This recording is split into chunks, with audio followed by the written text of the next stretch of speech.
Hello guys and welcome to my YouTube channel Intex explore. तो guys आज हम फ़लस्तीन के अटैक के बारे में बात करने वाले हैं, तो लेट्स गो।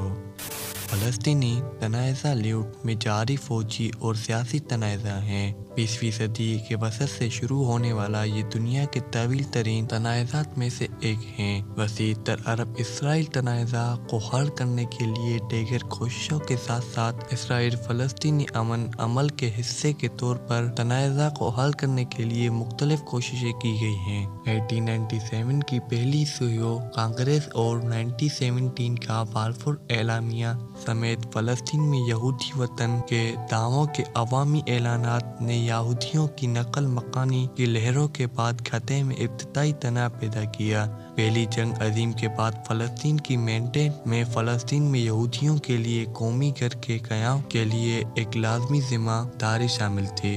कशीदगी यहूदियों और अरबों के दरमियान खुलेआम फुरका वाराना तसादुम में बदल गई।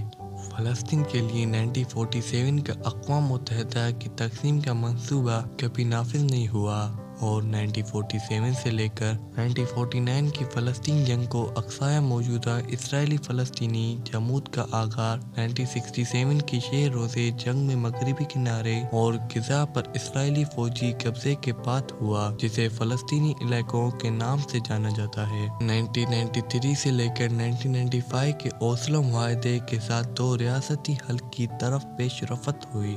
हतमी हैसियत के मसाइल में यरूशलेम की हैसियत, इसराइली बस्तियों, सरहदों, सलामती और पानी की हकूक़ के साथ साथ फ़लस्तीनियों की नकल व हरकत की आज़ादी और फ़लस्तीनियों का हक वापसी शामिल हैं। दुनिया भर में तारीख़ी, सकाफ़ती और मजहबी दिलचस्पी के मकामात से माला माल खत्े में तनाज़ात का तशद्दुद तारीख़ी हकूक़, सलामती के मसाइल और इंसानी हकूक़ से मुतालिक मुतअद्दिद बैनुल-अक़वामी काउंसिलों का मौजू रहा है और उन इलाकों में सियाहत और आम रसाई में रुकावट पैदा करने वाला एक अंसर रहा है, जिसका शदीद मुकाबला है। अमन की ज़्यादातर कोशिशें दो रियासती हल के गिर्द मरकूज़ रही है, जिसमें इसराइल के शाना निशाना एक आज़ाद फ़लस्तीनी रियासत का क़याम शामिल है। ताहम दो रियासती हल के लिए अवामी हिमायत, जिसे पहले इसराइली यहूदियों और फ़लस्तीनियों दोनों की हिमायत हासिल थी, हालिया बरसों में कम हुई है। इसराइली और फ़लस्तीनी मुआशरे के अंदर तनाज़ा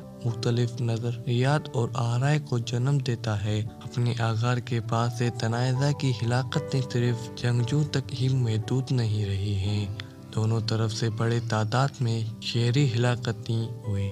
यहूदी इसराइलियों के एक अक़लियत 32% फ़लस्तीनियों के साथ दो रियासती हल की हिमायत करती है। इसराइली यहूदी नज़रियाती खतूत पर तक़सीम है और बहुत से लोग जमूद को बरकरार रखने के हक़ में हैं। तकरीबन 60% फ़लस्तीनी ग़ज़ा की पट्टी में 77% और मगरिबी किनारे में 46% कब्ज़े के खात्मे के लिए इसराइल के अंदर इसराइलियों के खिलाफ मसलह हमलों की हिमायत करते हैं, जबकि 70% का ख्याल है कि दो रियासती हल अब अमली नहीं रहा या इसराइली बस्तियों की तोसी के नतीजे में मुमकिन है। 2/3 से ज़्यादा इसराइली यहूदियों का कहना है कि अगर मगरिबी किनारे को इसराइल ने दम कर लिया तो वहाँ के रहने वाले फ़लस्तीनियों को वोट डालने की इजाज़त नहीं होनी चाहिए। बाहिमी अदम एतमाद और अहम इख्लाफात बुनियादी मसाइल पर घेरे हैं, जैसा कि हतमी दो तरफ़ा मुआहदे में ज़िम्मेदारियों को बरकरार रखने के दूसरे फरीक के अज़म के बारे में बाहिमी शक व शुबहात हैं।